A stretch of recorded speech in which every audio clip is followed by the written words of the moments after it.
আরে ভাবি কেমন আছেন? ভাবি আপনার হাজবেন্ড কই? কেন আছে তো বাসায়, কিছু বলবেন? আপনার হাজবেন্ড আজকে কি করছে জানেন? কি করছে? আপনার হাজবেন্ড আজকে মার্কেটে সবার সামনে আমার হাত ধরছে, আর এটা আমার জামাই দেখছে। এখন দেখা আমারে বাটি চালান দিতেছে, আমি এখন কি করব বলেন, কই যাব? এই জন্য আপনার কাছে আসছি, আপনি এটার একটা বিহিত করেন। আপনি কোনো টেনশন করেন না ভাবি, আপনি নিশ্চিন্তে বাসায় যান। আপনার পিঠে বাটি চালান হয়েছে না, ওর আজকে মুগুর চালান হবে। আপনি কোনো টেনশনই করেন না, আপনি বাসায় যান, আমি দেখতেছি ব্যাপারটা। আয় কই তুমি?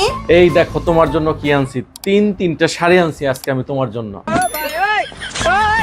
মজার ব্যাপার কি জানো, আজকে মার্কেটে ভাবির সাথে দেখা হয়েছে। তারপর আমি ভাবিকে জিজ্ঞেস করলাম, ভাবি আপনি এখানে কেন? ভাবি বলতেছে আমি শাড়ি কিনতে আসছি। তখন আমি মনে মনে ভাবলাম, ভাবি যেহেতু শাড়ি কিনতে আসছে তাহলে তোমার জন্য শাড়ি কেনা উচিত। ভাবি কি শাড়ি কিনে, কয় টাকা দিয়ে শাড়ি কিনে, সেটা আমার দেখা উচিত না বলো? এরপর ভাবিরে হাত ধরে টান দিয়ে নিয়ে দোকানে নিয়ে গেছি। Bye bye tata. না মানে হালকা একটু হাত ধরছি মানে দোকানে নেওয়ার জন্য। এরপর ভাবি 3টা শাড়ি কিনছে। কয় টাকা দিয়ে জানো? মাত্র 3000 টাকা দিয়ে। এরপর ভাবি চলে গেল। তারপর তোমার জন্য আমি 3টা শাড়ি নিলাম।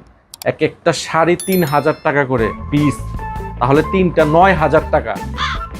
আরে ভাই দেখতে হবে না তুমি কার বউ? নাও তুমি এই শাড়িটা পরে আসো, তারপরে দেখো তোমাকে কত সুন্দর লাগে, খুব সুন্দর লাগে। আচ্ছা ঠিক আছে, আমি এখনই পরে আসতেছি। Thank you. बच गया साला।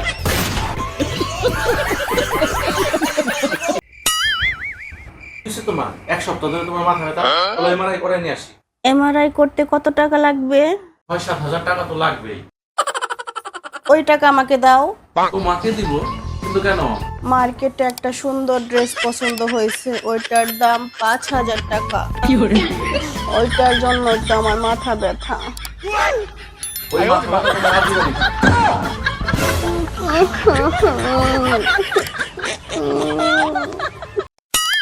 হ্যালো গুগল, নেল পালিশ নষ্ট না করে কি করে বাসন মাজা যায়? নিজের জামাইকে দিয়ে বাসন মাজালেই তো হয়।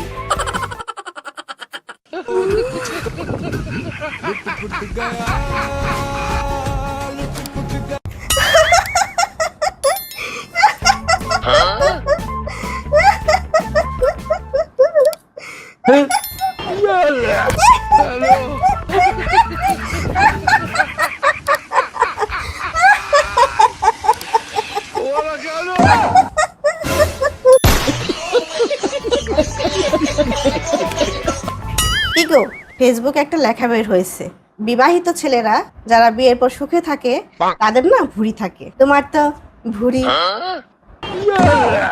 নেই, ভুঁড়ি ভুঁড়ি নাই। এইভাবেই থাকবে, এইভাবেই থাকবে। যদি ভুঁড়ি বের হয়, যদি ভুঁড়ি বের হয়, তোমার একদিন কি আমার একদিন, একবারে।